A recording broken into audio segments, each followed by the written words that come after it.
All right, now we're going to talk about halls. Now, if a room is going to give us a little bit of distance, a plate or a chamber is going to give us depth, a hall for me is going to give the height.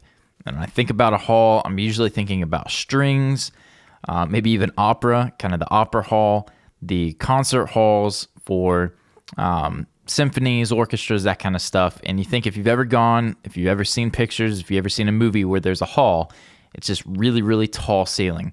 So whenever I hit play and we listen to these strings, I want you to listen to the dry signal and how it feels like things just get bigger in the sense of the vertical, not necessarily only in depth. So let's take a listen and see what these strings are going to give us. Here's nothing, and let's use this first hall. Just a basic hall sound. Let me go ahead and show you.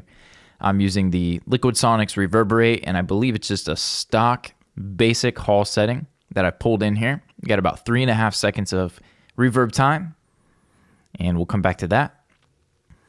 Back up here, let's hear it dry.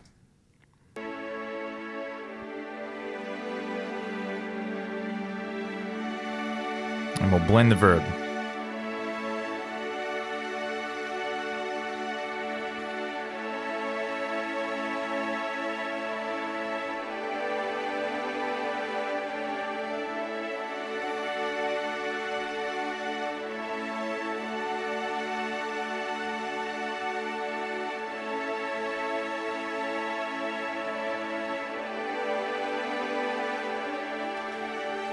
Okay, so I'm exaggerating that again for example's sake, but can you feel how whenever I mute the hall, things just kind of shrink and become, right? Nothing crazy. These are fake strings. They're programmed. These are not well recorded.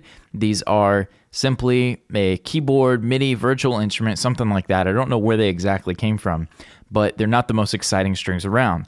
The hall tends to give them a little more of that natural sound. It really fills it out, and we get taller, bigger, wider, fuller. It's a great thing. I love what that does for the strings. Piano, the same vibe. Let's move on. Let's talk about a gyno hall. Not gonna lie, I picked this up from Ken Lewis.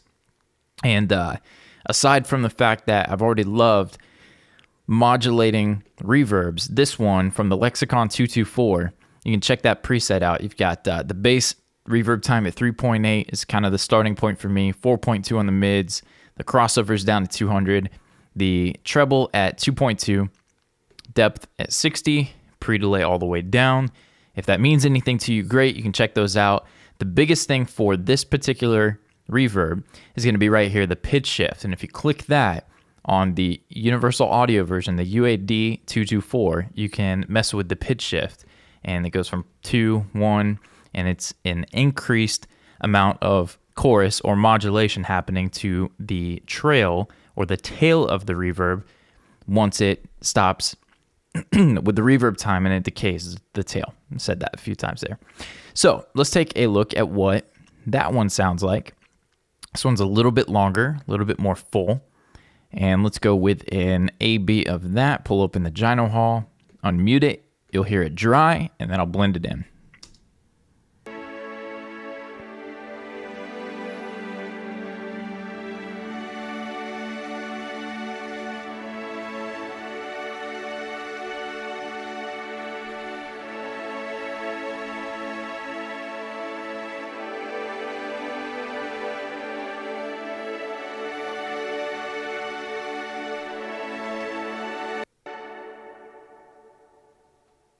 You can hear the detuning, the pitch shift as the reverb decays. So that's a beautiful one. That's one of my favorites. I use the gyno hall as an effect, and we'll talk about that. It's one of my favorite reverb sounds. I love when it modulates out, and all good things with that to come. We have a ton that we're going to use that for. But there's the AB. The other thing that I wanted to mention with halls is also in the EQ.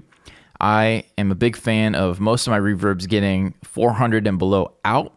Keeps things clear, keeps things from getting too muddy. I have a lot of buildup in my mixes with subs and the 100 and the 200 areas. I don't necessarily feel that much reverb in those areas does well for me personally, to my taste. You may like a little bit more. The 1.2 cut here, you can see I've got a notch at 1200 hertz or 1.2K.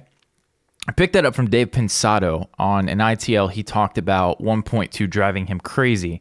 And because I practically idolized him whenever I was kind of making the transition from kind of mixing into full-time mixing really, really early on in the days of Pensado's place, that was a frequency that I would boost. I would hear it and be like, oh yeah, it kind of makes sense. So I pulled it out, and it's been in my template since. So you can check that for yourself if you like it. I tend to leave it alone.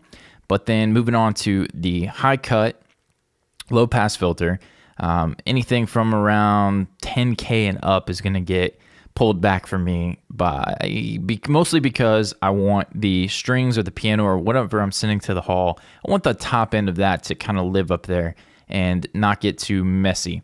If you have too much going on the top end, things can get messy just like they can in the bottom end. So that's a starting point for me. Sometimes I slide that up. Sometimes I go even lower. Sometimes I'll start low and then blend it and let automation do its thing and let it kind of come in at the hook or the chorus. Said that kind of weird. And do some cool stuff with it. But for now, I'm going to leave it there. That was that. We're going to talk more about compression, EQ, saturation, distortion, all good things to come. But the next reverb we're going to take a look at is going to be the spring reverbs, which has become kind of a favorite of mine thanks to Justin Niebank and Dave Pensado talking about using mono spring reverbs on vocals. And we're going to do just that. Moving on over to that next video, spring reverbs.